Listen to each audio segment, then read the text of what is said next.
How do we, as a society and individuals, determine identity?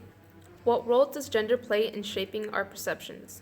And how does representation define heroism? To answer these questions and to evaluate Marvel's impact and reflection of society, we use Carl Jung's theory of active imagination. It bridges the conscious and subconscious gap by combining the personal experience of the moviegoer with the psychological and material projection by the filmmakers for the purpose of analyzing screen text and the impact on culture. Marvel Comics began in 1939, assumed its current incarnation thanks to writers like Stan Lee, and successfully launched the MCU in 2008 with Iron Man. The Marvel Cinematic Universe explores identity, gender, and heroism with an affirming and troublesome impact on American society, seen in evolving individual hero identities, Challenged by difficulties in gender representation, and allowed complexity in the reflection of heroes with distinct backgrounds and values. Positive representations of identity in the Marvel Cinematic Universe include Captain America, Mystique, and Iron Man. Captain America was created as a way of showing the American consciousness during World War II and how Americans viewed the growing patriotic feeling. According to Dr. Jason Dittmer, his characterization as an explicitly American superhero establishes him as both a representative of the idealized American nation and as a defender of the American status quo. Steve struggles with his identity as an American icon as he defines his role in World War II and later as he discovers Hydra's infiltration of S.H.I.E.L.D. His core values of liberty, equality, and self-determination, along with his steady nature, makes Captain America a positive role model. a blue, shape-shifting mutant, Mystique's struggle to accept her identity is an allegory for minority groups struggling to find pride in their identity.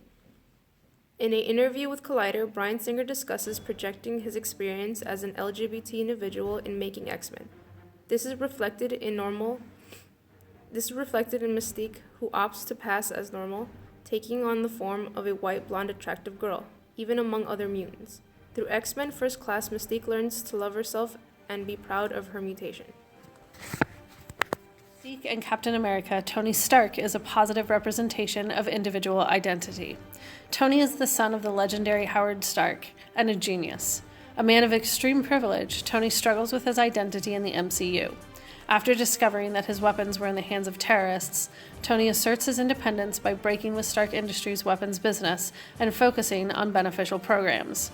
Tony chooses his legacy through the films, reflecting the rewards of making the hard decisions to do the right thing. Attention all S.H.I.E.L.D. agents. This is Steve Rogers. You've heard a lot about me over the last few days. Some of you were even ordered to hunt me down. But I think it's time you know the truth. S.H.I.E.L.D. is not what we thought it was. It's been taken over by Hydra. And I know I'm asking a lot. But the price of freedom is high. It always has been. And it's a price I'm willing to pay. While Marvel has a positive impact on society with the exploration of identity, the subject of gender is more mixed, as seen in The Girlfriends, The Female Avengers, and Jessica Jones. Marvel has shown that women can be just as powerful as their male counterparts, yet according to Jen Yamato of the Daily Beast, by the time Captain Marvel is made, 20 other male superhero films will have preceded the first female-led film. Although there is a variety of distinct female characters, it can be argued that most of these women are there only to aid male superheroes. For example, several female characters are portrayed by award-winning Hollywood talent, but are relegated to girlfriend status. In the comics, Pepper, Hope, and Vanessa are superheroes in their own right. However, the films to date place them in supporting roles. This screen text could be read as reflective of the struggles that women have in earning workplace respect and equality.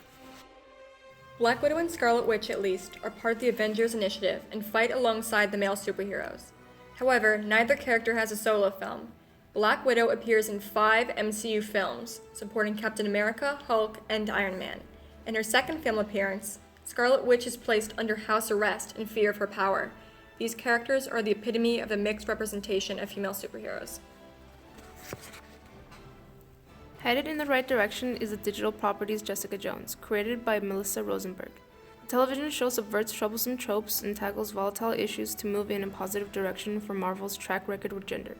Jessica Jones takes a hard look at the aftermath of rape and sexual assault, and celebrates the strength of the victim reclaiming her power.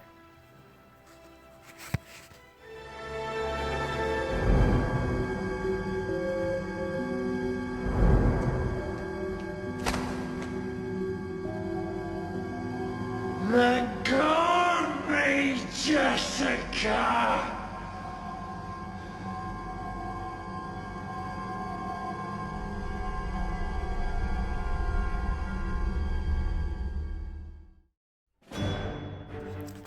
The fundamentals of a hero in the Marvel Cinematic Universe are found in the voluntary assumption of the responsibility that accompanies power.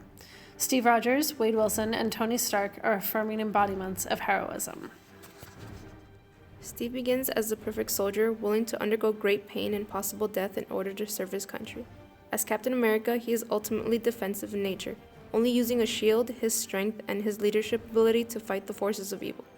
Through the films, he makes choices based on individual loyalty and belief in his values.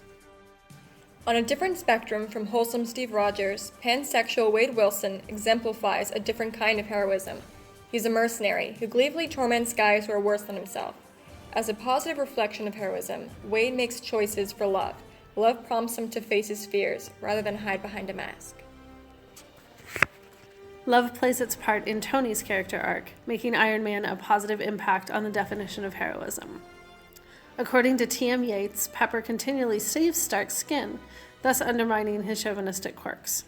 Tony's growth from playboy genius to leader of the Avengers is an affirming reflection that choices make the hero. Tony's struggles with his trauma experiences inform his choices, much like Jessica Jones, and provide positive impact on society's definition of heroism.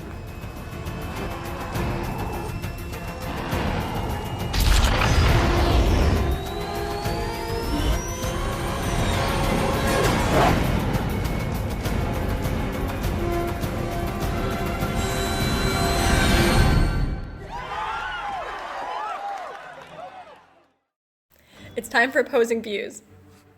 One might argue that fate informs identity, rather than free will.